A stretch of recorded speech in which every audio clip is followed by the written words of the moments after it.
Doesn't look like something you'd say ooh and ah about.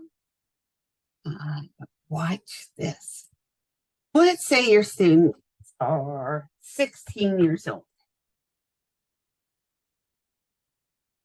and that they can earn an annual interest of 10%. And by the way, long term, if they invest in certain sorts of stocks and mutual funds, they can indeed do this. Notice I said long term, that's over time.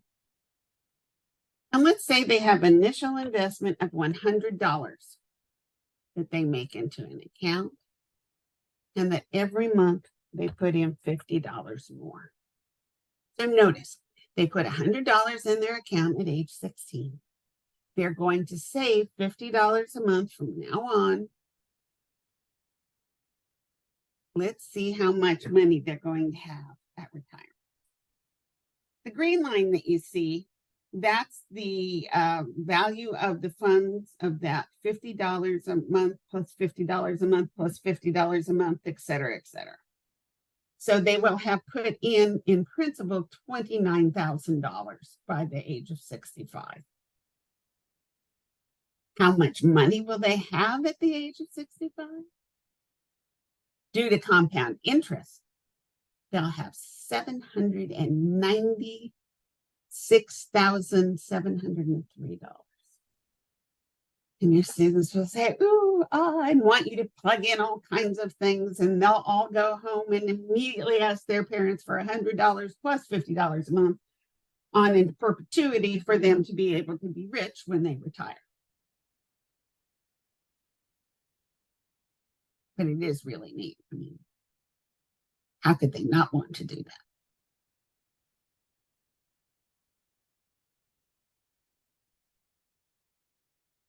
Now, wait, you might be asking, where is decision making? That wasn't under those financial, personal finance, economics concepts. Well, it turns out it's under fundamental economics. And there are a number of concepts there that you probably are going to be talking about in personal finance. Things like opportunity costs, money, incentives, productivity, and decision making. So not all of these concepts are classified as you might first expect them to be. Now, we go back to our virtual economics flash drive that is sitting so innocently in our USB port. Click on economic lessons. And when you do, this will come up. It'll take a little while. It's slow. It's clunky. It was made by economists and not IT people. Or economists who think they're IT people who aren't. Don't repeat that to CEE. They won't like that. But it is. It's slow and clunky, but eventually it comes up. And by slow and clunky, I mean it probably takes 30 seconds. But we're all spoiled. When it loads, though, you will notice you will get a screen that looks like this. It's going to display every lesson on this flash drive, all 1,392 of them. And these are all the lessons for K2, 3, 5, 6, 8, and 9, 12. Now, if you ever have a few weeks, I guess, to spare, you can go through and scroll through and look at all of these. Or you can filter your search. The first way to do that is to search by keyword. And I searched here by the word insurance. Now notice I kept K-12 in terms of my grade levels there. I didn't have to do that. I could have omitted K2 just by clicking on that X and it would go away. 3, 5, the same thing, but I kept all of them here. Most of them are 9, 12. And these lessons popped up. Well, the first one is Uncle Sam takes a bite. What does that have to do with insurance? You might be asking. Well, we also talk about government insurance policies as well, like Social Security. Well, that's an entitlement. Um, but government insurance policies like Medicaid, Medicare. Then there's a lesson about managing risk. And when we think about it, insurance really is all about managing risk. And the one from both of these first ones come from Financial Fitness for Life. Wonderful lesson, lesson 7, from Teaching the Financial Crisis. If you're going to be teaching about how in the world did 2008 happen, this is a really nice lesson to look at, because it turns out it was really in many ways a failure of insurance instruments.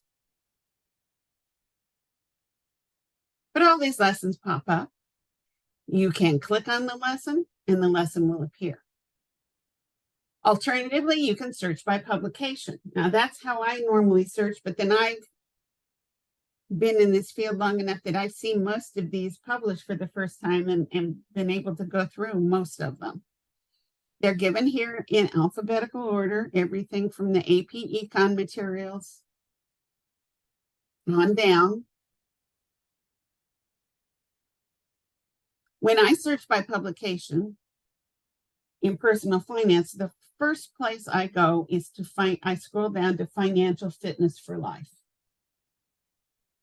And there are 4 sets of Financial Fitness for Life books: a K2, a 3.5, a 6.8, and a 9.12. And notice I said sets. This is kind of a rarity among these publications. There's both a student guide and a teacher guide. Now, if you choose to use these lessons, don't panic that you're going to have to go out and spend money on the student guide. No, because you have this publication, you have this flash drive, you have permission to copy materials from the student guide for your classes. So I searched by Financial Fitness for Life 6.8. And when I did that, you'll notice up in the left-hand corner, there's a picture of the front of the publication. And then its name is given: Financial Fitness for Life, grade 6.8 teacher guide. Notice it then tells you that this is part of a set that includes Financial Fitness for Life, grade 6.8 student workbook. They forgot to tell you about the third part of the set, which is the parent guide, which is available for free on Econ EdLink. Now, what will happen here when you click on the Financial Fitness for Life grade 6.8 teacher guide, the table of contents pops up. Now, why would I show this to people who are high school teachers or elementary school teachers? Why would I choose 6.8? Well, primarily because if you're teaching high school, you can reach down to the 6.8 activities. If you're teaching 3.5, in some cases, you can reach up to the activities from the 6.8 guide. Now, I'm going to click on choosing a career. When I do that, a summary of the lesson appears. It says this lesson focuses on a deliberate approach to making career choices. Students will look at things like future demand for workers in various occupations. And this is important.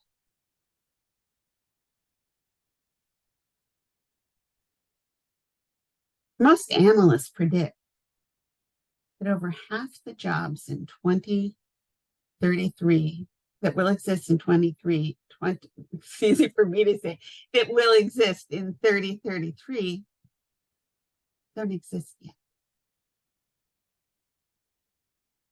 And that means that some of the occupations that exist today won't exist then. So your students really need to have an idea about what jobs will be there when they graduate from high school or their post-high school education.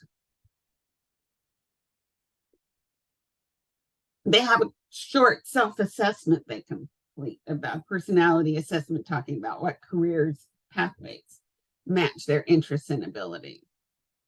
They talk about scans. Well, this is that has become really known as soft skills, which is really important.